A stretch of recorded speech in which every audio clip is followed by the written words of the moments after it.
evolutionist, in a nutshell, believe that any incremental advantages genetic mutations bestow, will stick around and collect in the gene pool. But not just any new appendage that pops up out of the blue will do. The new structure must allow for the basics, plus whatever new thing your appendage can do for you. More isn't always better though.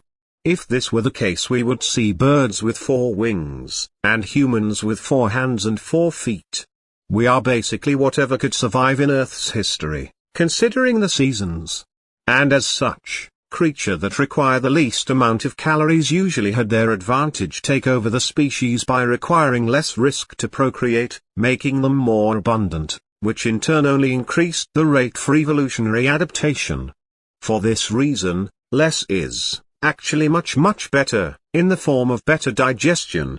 In this case, rats are a sort of mammalian safety net of Earth if ever we decide to go at it again.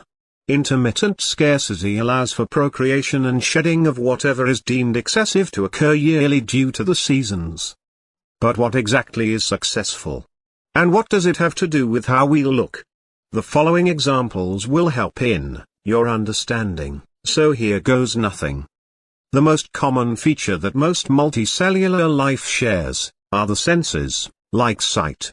A funny thing about our eyes, notice how almost all life on Earth has eyes above the mouth?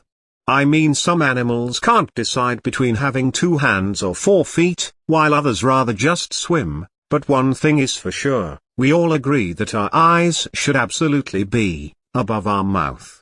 But why? Could it be because of gravity? And how while eating, food could hang over your eyes like curtains? Maybe those that have their eyes below their mouth couldn't see a predator approaching, even if their lives depended on it, thus limiting the way we look. Limited by failure. Moving on.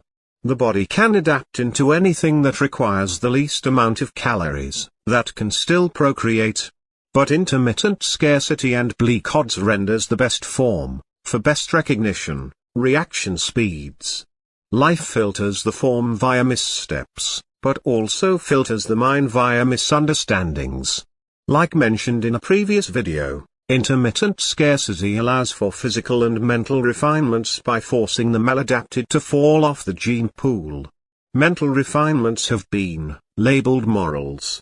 Competition is good for eating most of the kill, while cooperation, like with a pack, gets you multiple kills, thus being much better for the species, while competition is only good for limited reasons.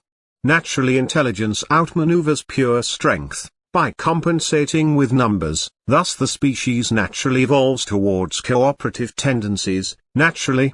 This is true here and all over the universe due to results. These things we call values cannot simply be found under a rock. It's a sentiment lives between 2 peers, which survive purely out of merit. Cooperation usually leads to gain and therefore is not easily discardable.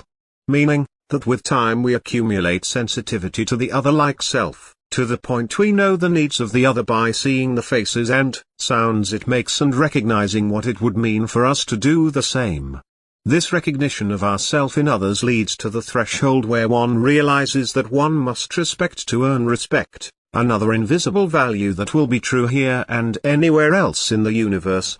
Purely self-refined by the odds it presents to the practitioner.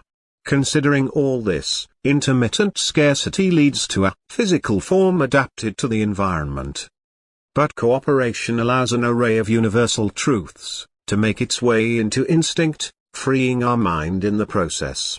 Spirituality then seems to be a series of lessons in the form of unavoidable truths, like, for example, alone we are nothing much. Yet due to the non-stop refinement of our nature, in this world of promised intermittent scarcity, we are a complete series of truths. We are the purpose and reason for the universe. This is why this channel is named Fruit of the Universe, because it is based on the idea that humans, although we are frail, we are absolutely a beautiful creation of the universe. We are the sole purpose of the universe. We are the fruit of this universe. Remember this, even in your sad days. Subscribe to show signs of intelligent life.